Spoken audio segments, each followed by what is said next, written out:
Indonesia resmi jadi Ketua ASEAN 2023. Hal ini ditandai dengan penyerahan kekuatan dalam upacara penutupan KTT ke-40 dan ke-41 di Phnom Penh, Minggu 13 November 2022. Sebelumnya, dalam pertemuan para pemimpin ASEAN di Kamboja pada Jumat 11 November 2022, Timur Leste juga baru diresmikan jadi anggota ASEAN.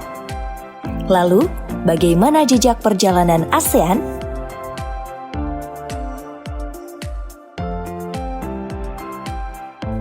Perang Dunia II berakhir, banyak negara Asia Tenggara yang baru merdeka. Kata Asia Tenggara baru digunakan pertama kali saat Konferensi Quebec 1943 yang terdiri dari Malaya, Sumatera, Thailand, dan Burma. Pada Juli 1945 dalam Konferensi Potsdam, Asia Tenggara diperluas lagi dengan menambahkan Indonesia, Vietnam Selatan, dan Kamboja. Berbagai konflik di setiap negara menjadi motivasi terbentuknya ASEAN.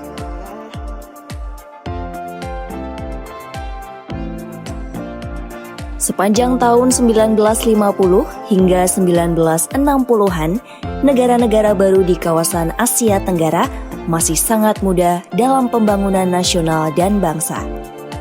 Asia Tenggara saat itu hanya berfokus untuk penguatan keamanan internal masing-masing negara.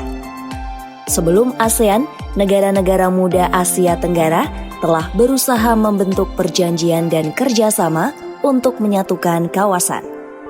SEAFET, ASA, dan MAPILINDO menjadi rintisan kerjasama antara negara Asia Tenggara.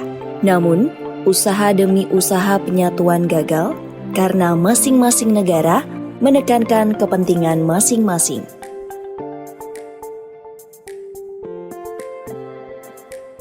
Setelah ketegangan di Asia Tenggara berakhir, Asia Tenggara mencoba menghidupkan lagi hubungan regional. Diadakanlah Deklarasi Bangkok pada 1967.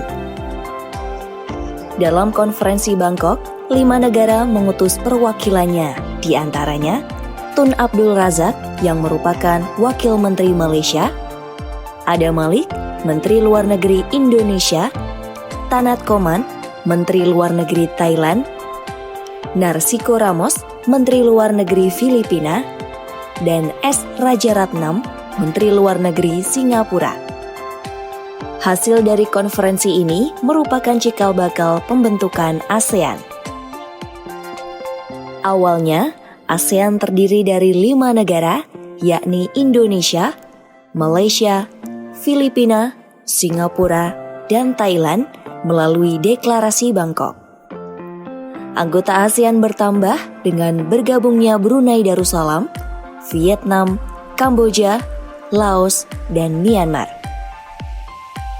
Dalam perjalanan 55 tahun hingga saat ini, ASEAN dipimpin oleh ketua yang ditunjuk setiap tahunnya. Sebagai ketua, negara yang ditunjuk harus menjalankan tugasnya. Ketua wajib memimpin KTT ASEAN dan KTT terkait, serta memimpin Dewan Koordinasi, Komunitas, Badan Kementerian Sektoral, dan juga Komite Perwakilan Tetap sebagaimana tertuang dalam Pasal 31 Piagam ASEAN. Tidak hanya itu, Ketua ASEAN harus aktif mempromosikan dan meningkatkan kepentingan dan kesejahteraan ASEAN, memastikan sentralis ASEAN, dan menanggapi secara efektif dan tepat waktu terhadap isu-isu mendesak atau situasi krisis yang mempengaruhi ASEAN. Ketua ASEAN juga berperan penting dalam memperkuat hubungan dengan mitra eksternal. Indonesia memulai sejarah sebagai pemangku ketua ASEAN yang pertama pada tahun 1976 dan kini untuk kelima kalinya Indonesia menjabat sebagai ketua ASEAN setelah menerima tongkat estafet dari Kamboja. Mengangkat tema ASEAN Matter Epicentrum of Growth, Presiden Joko Widodo menegaskan ASEAN harus menjadi kawasan yang stabil dan damai, serta menjadi jangkar stabilitas dunia. ASEAN must become a peaceful region and anchor for global stability. Consistently uphold international law and not be a proxy to any powers.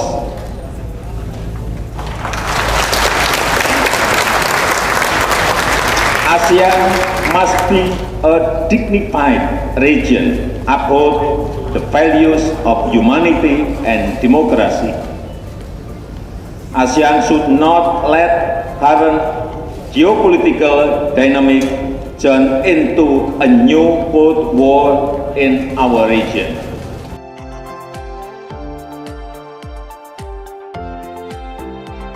Perjalanan Timor Leste menjadi anggota ASEAN tidaklah mudah.